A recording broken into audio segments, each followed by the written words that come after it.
Do you know your kitchen vocabulary? Do you know all of the verbs and words that we use when we're cooking? Well, if you don't worry, because in today's lesson, that's what we're going to study. Let's go.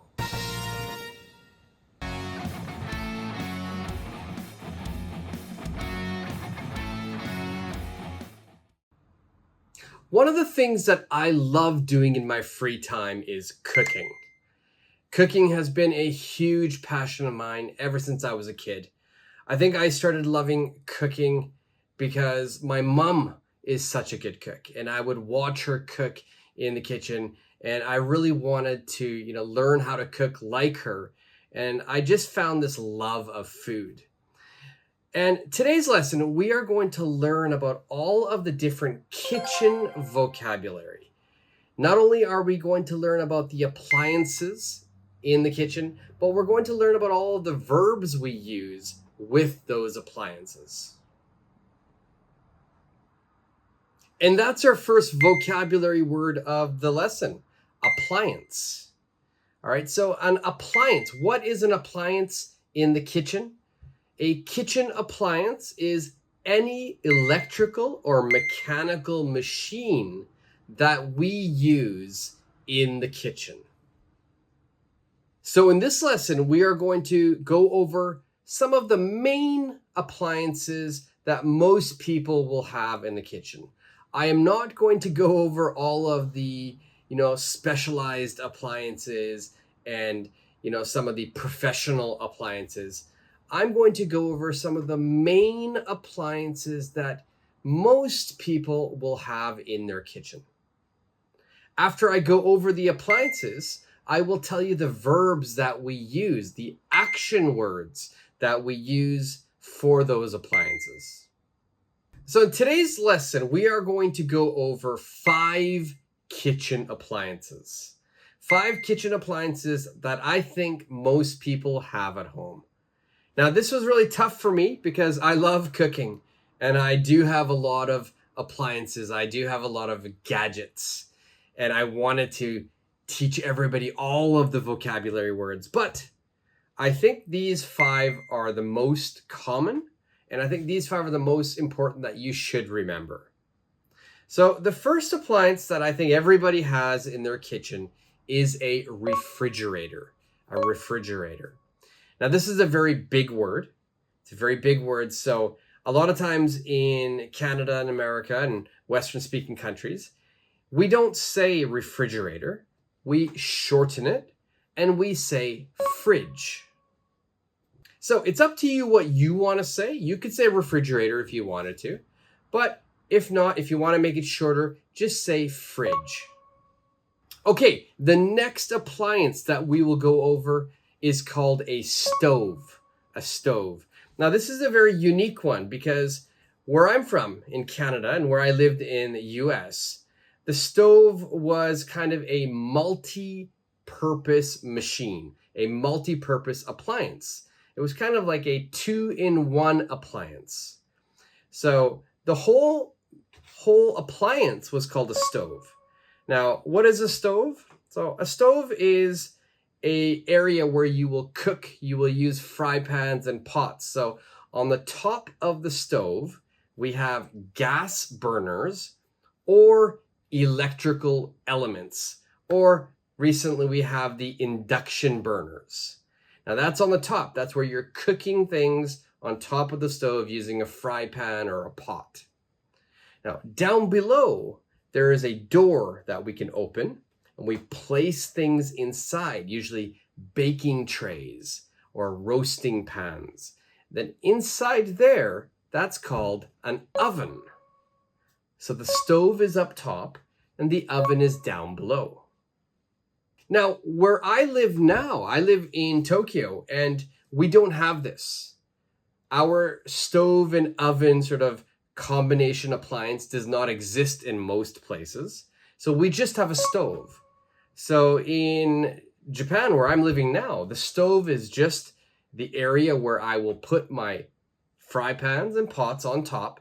I have a gas stove. It's a gas burner. Some people will have induction burners or electric elements. That's the stove. And the oven is a separate appliance. In Canada and America, it's one appliance. In other places, it's separated. But please remember, a stove is where we cook on top of some heat, and the oven is where we put something inside the appliance and we have dry heat. The next appliance that I will go over today is called a microwave oven. A microwave oven. We use this machine to usually reheat things. The fourth appliance that I will go over today is a dishwasher. A dishwasher. This is an appliance where we put our dirty dishes to wash them. We don't have to wash them by hand. We put them in the dishwasher. And the last appliance that I think everybody has in their house is a toaster or toaster oven. A toaster is a machine where we drop slices of bread inside of it.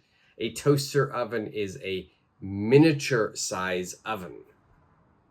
So I think those are probably the 5 most common appliances that we have in the kitchen. But I think I hope most of you have heard of these vocabulary words before. If you haven't, that's okay. Now you know them. If you have any questions, please ask me down below. But I think the most important part of this lesson is going to be next. We're going to go over the verbs that we use for each of these appliances. Okay, the first appliance I mentioned was the fridge, the refrigerator. Now, with this appliance, the 2 most common verbs we will use are refrigerate or freeze. Now, refrigerate means I'm putting something into the cool area of the fridge. So I might ask my friend, can you refrigerate this? And freeze, I'm talking about the freezer part of the refrigerator. So if I'm trying to make ice cubes, right? So I put some water into the freezer, I'm freezing the ice. The next appliance I want to talk about is the stove. The stove. So the stove is probably the most commonly used appliance in a kitchen. We use it a lot, and we do have a lot of verbs that go with this appliance. So first, I want to go over every verb that we use with a fry pan. So these are all the verbs that I can use when I'm using a fry pan to cook. The first verb I use with a fry pan is sauté. Sauté is actually a French word, but we use it in English as well. Sauté means I'm going to use a little bit of oil in a fry pan. I'm going to put the heat up to medium-high heat, all the way up to high heat. So medium-high to high. And I'm going to cook food in the fry pan. Usually the food will be really, really small in pieces. So small pieces of vegetables, small pieces of meat. Another verb I could say is pan fry. Pan fry. Pan fry means I'm using medium to medium-high heat. Again, I'm using a little bit of oil, but here I'm cooking things that are bigger, so bigger pieces of meat. So maybe a chicken breast or maybe a steak. So I pan fry the chicken breast. I pan fry the steak. A third verb we could use is stir fry. Stir fry. Stir fry means I'm cooking something with really high heat. Again, I'm not using that much oil, but I'm cooking things with a high heat, but I'm moving things around a lot. And usually, if I stir fry things, I'm using a special fry pan. That fry pan is called a wok. A wok. It's a Chinese fry pan. The fourth verb we would use for a fry pan is shallow fry. In this situation, we're using a lot more oil.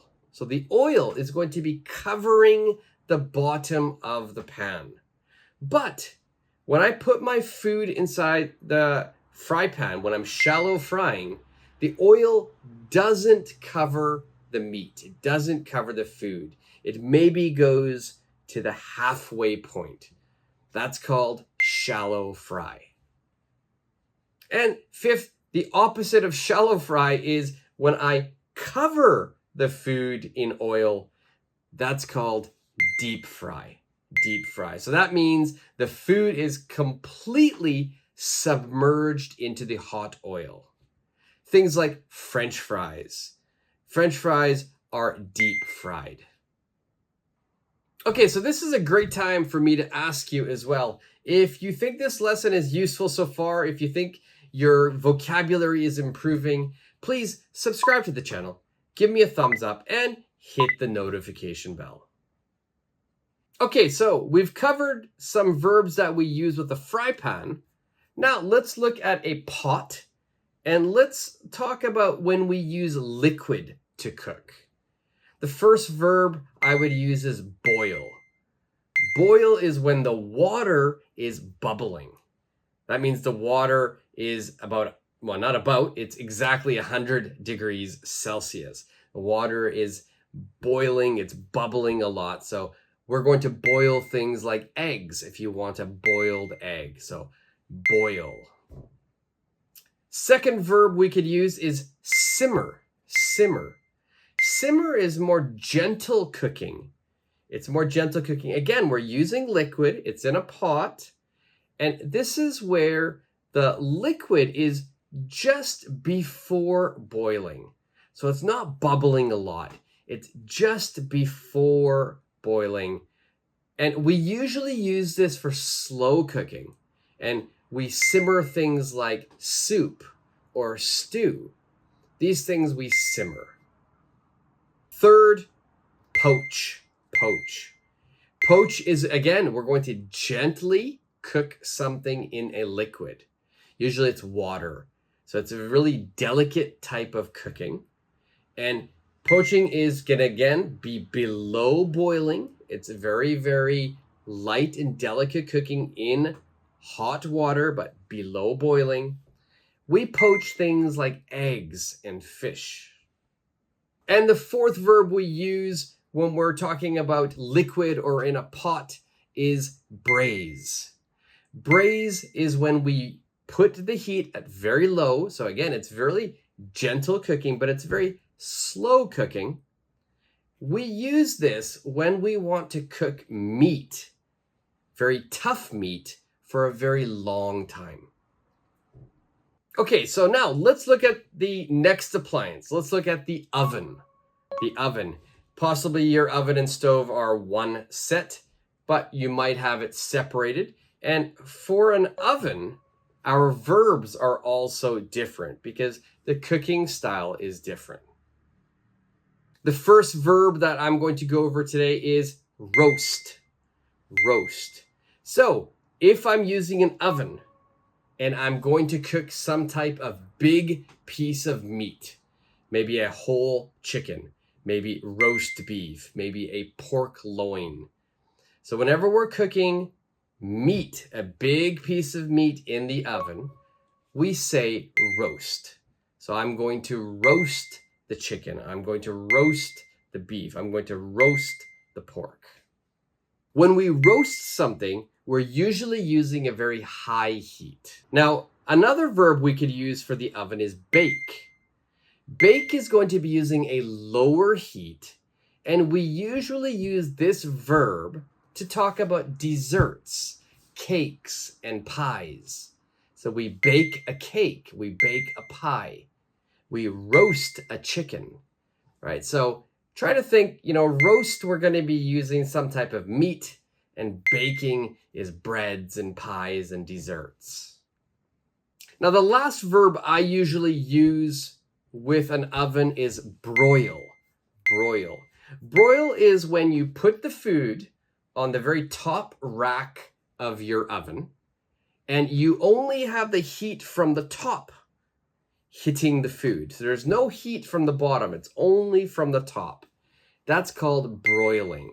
So I'm going to broil the meat. I'm going to broil the pizza. I'm going to broil something.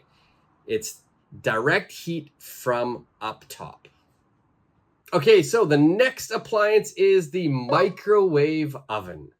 The microwave oven, I'm sure everybody has a microwave at home. In fact, we don't really say microwave oven, we just say microwave. Okay, so that's also a really good tip. Don't say microwave oven, just say microwave. And with the microwave, we have a lot of verbs that we use. Some are really standard verbs, and there's one slang verb as well. The most common verb we'll use here is heat. Heat. Now, heat is usually a noun, but in this situation, it's also a verb. So I could say, can you heat this up? That means put it in the microwave and turn it on. So can you heat this up? Now, growing up in Canada and America, we use a different verb. We use a slang verb for this. We actually say nuke. Can you nuke this? Oh, wait 1 sec. Let me nuke this. Now, here, nuke is short for nuclear. And the reason why we say this is because our image is a microwave is using very, very, very high heat, a lot of power, strong power, and there was a belief long time ago that microwaves use radioactive energy. So we like to say nuke, but that verb has caught on. People still use it. So I often say, I need to nuke this. That means put it in the microwave and heat it up. The other verbs that we could use with this are defrost. Defrost. So I need to defrost the chicken, or I need to defrost the meat. So defrost means that something is frozen. I've taken it out of my freezer and I don't want it to be frozen anymore. I want to cook it, but I can't cook it if it's frozen. So I put it into the microwave and there's a special defrost button. And the last verb that we generally use with a microwave is reheat. Reheat. So sometimes I come home late and I need to reheat my dinner. So reheat, means again. So heat again. The next appliance that I will go over is a dishwasher. A dishwasher. Now, there's usually two verbs we use for a dishwasher. The first verb is load the dishwasher. Load the dishwasher. This means I'm putting the dirty dishes into the dishwasher. Then the opposite is after the dishes are clean, I need to unload the dishwasher. Unload the dishwasher. That means take the clean dishes and put them back into the cupboard. And the last appliance, the toaster or toaster oven, the most commonly used verb for this appliance is toast. Now, toast is a noun. It's actually a piece of bread that's been heated, but it's also a verb, right? So do you want me to toast some bread for you?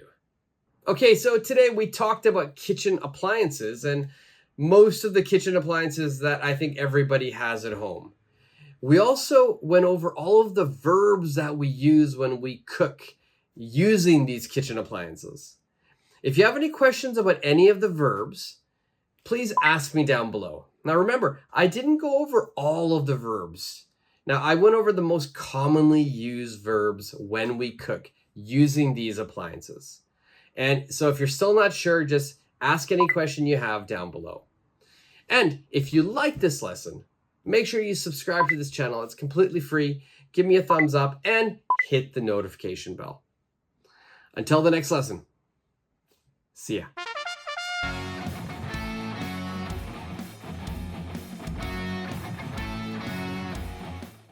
Thank you very much for watching today's lesson. Today we learned kitchen appliances and all of the verbs that we use with those appliances. If this lesson was useful, if you think it's going to help your English vocabulary and speaking, make sure you subscribe to the channel, give me a thumbs up, and hit the notification bell. Until the next lesson, see ya.